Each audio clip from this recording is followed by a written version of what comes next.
Assalamualaikum teman-teman. Jumpa lagi ya dengan Heri S Channel di sini. Kali ini saya mau mereview sebuah multimeter digital made in China. Ini saya beli online di online shop Taiwan. Dan multimeter ini mereknya Zotac tipe ZTX. Ini di luar nggak ada mereknya, cuma ditulisi logo, tapi di dalamnya ini ada tulisannya ZTX. Oke ya, kita buka.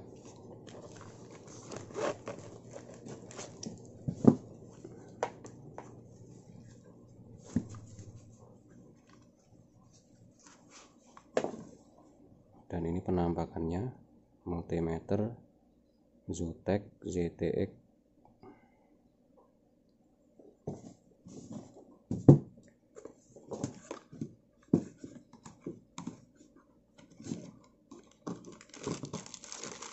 Di dalamnya terdapat prop,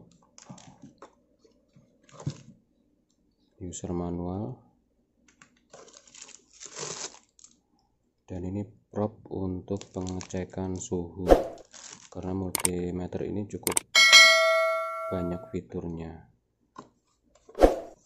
Dan di dalamnya udah nggak ada lagi ya.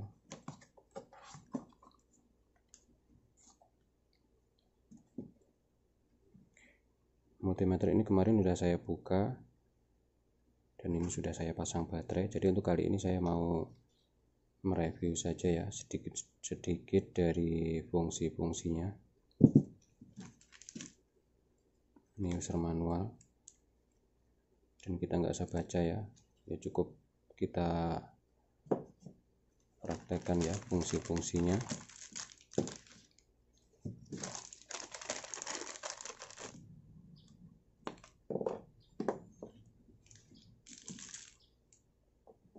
Kita coba pasang.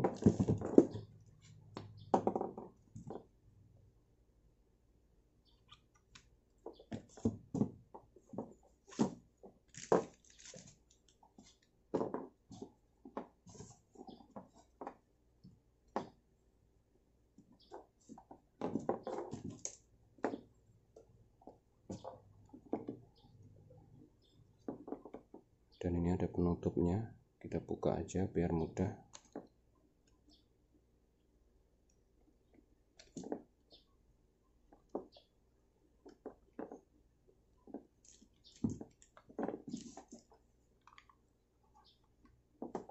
Dan di belakang ini ada penyangganya, jadi untuk lebih mudah pemakaian kita letakkan penyangganya.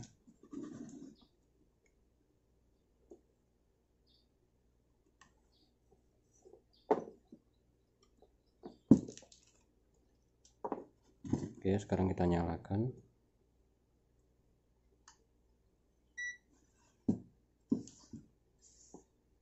Kelihatan ya. Sekarang kita mulai dari tombol yang sebelah sini dulu ya. Ini ada tombol lambangnya strip lurus ya, tegangan DC. Di bawahnya ada tegangan AC, itu lambangnya bergelombang, dan di bawahnya lagi ada NCV.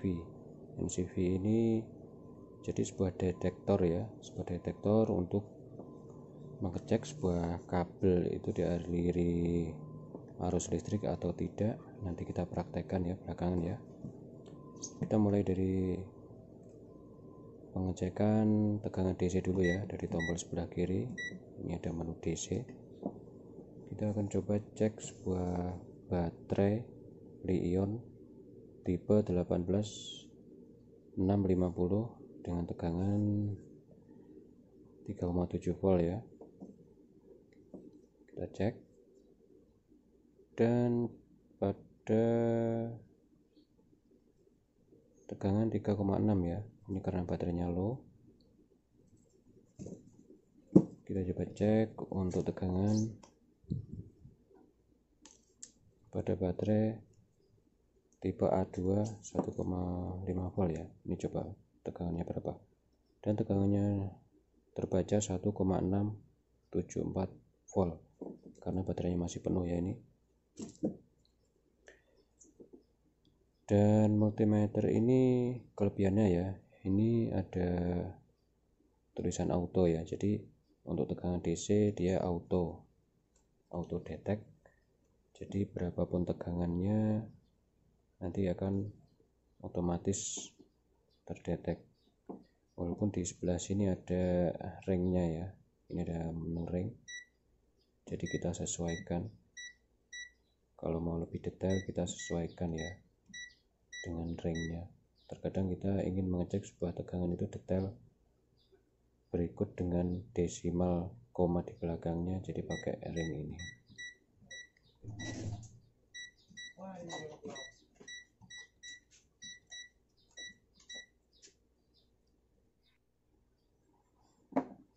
Dan di tombol bagian ini, bagian tengah ini juga untuk mengecek sebuah tegangan DC dan juga AC ya ini.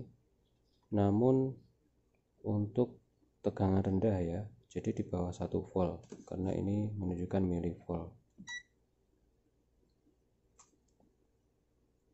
Jadi kita buktikan ya, apakah ini membaca tegangan baterai 1,5 volt. Dan ternyata tidak terbaca ya, karena untuk tegangan yang rendah.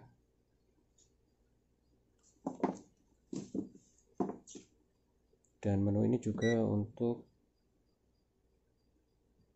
pengecekan suhu, karena ini dilengkapi dengan probe suhu. Nanti kita praktekkan ya untuk di akhir video. Dan di sini ada tombol untuk pengecekan sebuah kapasitor, dan di bawahnya untuk pengecekan sebuah dioda, ataupun kita mencari jalur short ya. Biasanya sebuah perangkat yang rusak itu ada yang short, kita pakai yang ini lambang dioda atau ada lambangnya suara atau bip ya. Dan di bawahnya lagi ada lambang ohm untuk mengecek sebuah resistor. Oke, kita mulai pengecekan dari resistor. Kita tombol pada menu ohm ya. Ini saya punya resistor 4,7K. Kita akan coba cek. Dan terbaca 4,651 kilo. Oke ya, masih dalam toleransi ya. Biasanya sebuah resistor mempunyai toleransi antara 5 atau 10% dari nilai resistor tersebut. Dan berikutnya kita akan coba tes sebuah kapasitor. Kita tombol pada bagian NF atau nanofarad. Kita cek, ini ada kapasitor nilainya 47 nano. Kita cek apakah nilainya mendekati. Wah, ini kok nilainya kok tinggi ya.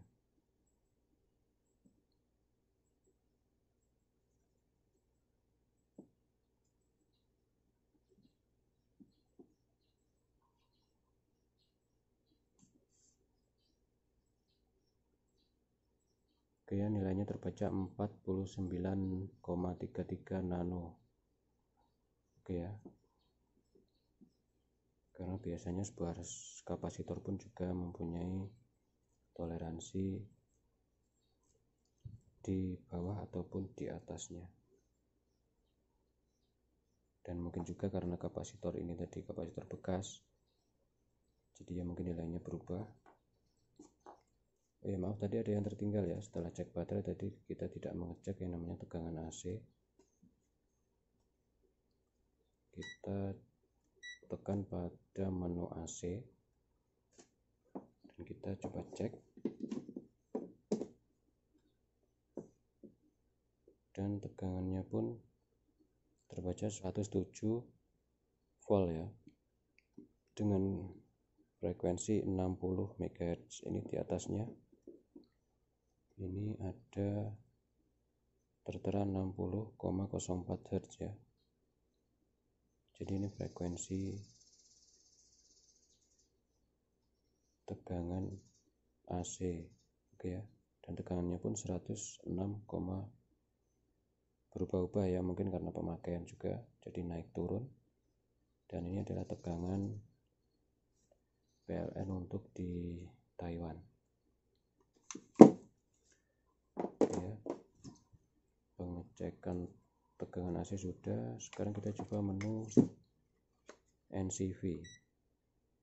Nah ini untuk mengecek sebuah kabel itu dialiri arus AC atau tidak, kita coba cek ya. Dan pada kabel PLN yang dialiri arus PLN ini ada sinyalnya ya.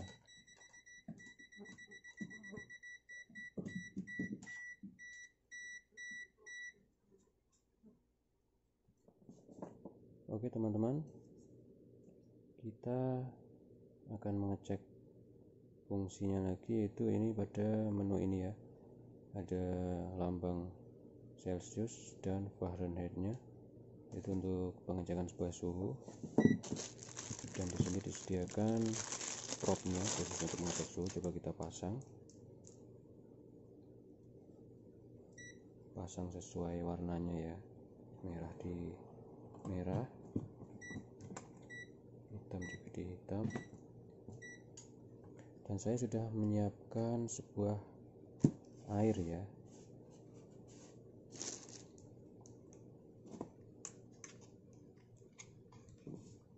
Yang pertama ini adalah air es.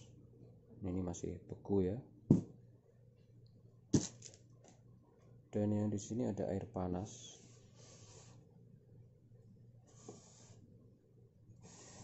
Sebelahnya ada air panas. Kita cek ya. Kita tombol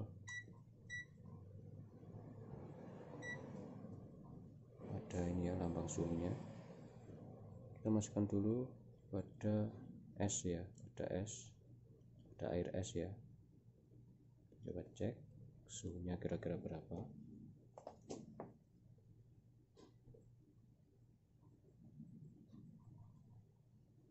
Dan ternyata turun sampai 1 Celsius ya, 1 derajat Celcius.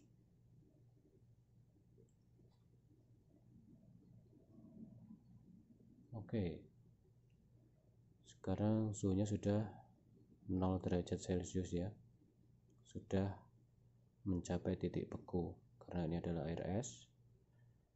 Dan sebelahnya lagi ada air panas ya, air mendidih.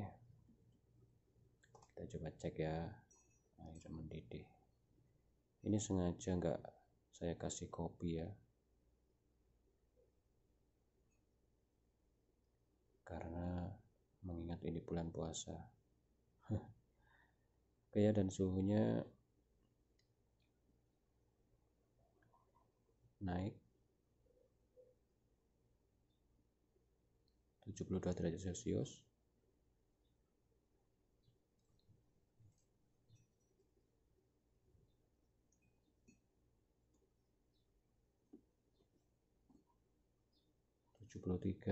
Oke, mungkin ini suhunya sudah turun ya, karena tadi selang berapa menit dari air mendidih. Mungkin kalau dicelupkan pada perebusan air mungkin juga bisa mencapai 100 derajat Celcius ya. Tapi untuk fungsi ini kayaknya kalau untuk avometer mungkin kita jarang ya menggunakan yang fungsi ini. Mungkin yang sering kita gunakan adalah fungsi-fungsi lainnya, sebagai umumnya multimeter. Oke ya, cukup lengkap fiturnya dan semuanya menggunakan tombol ya. Dan avometer ini juga dilengkapi dengan auto power off. Jadi misalnya kita kelupaan tidak mematikan, ya kurang lebih 5 menit lah. 5 menit ini akan off secara otomatis ya. Tapi pada menit ketiga atau keempat ya, saya nggak mengeceknya atau nggak mengeceknya dengan timer ya. Jadi kira-kira ya kita ketika mendekati mau off, ini ada bunyi beep ya. Jadi untuk menandakan apakah mungkin kita masih mau pakai lagi, jadi kita segera memakainya, atau misalnya kelupaan, ini akan otomatis mati dengan sendirinya. Oke ya, cukup sekian ya review untuk multimeter ini. Jadi untuk spesifikasi lengkapnya nanti akan saya taruh di deskripsi ya. Oh iya teman-teman, tadi ada menu yang ketinggalan ya, itu pada bagian ini ya, pada untuk tes ampere ya. Ini masih terbungkus karena ini disertai dengan warning ya. Jadi untuk tes ampere kita pakai yang ini.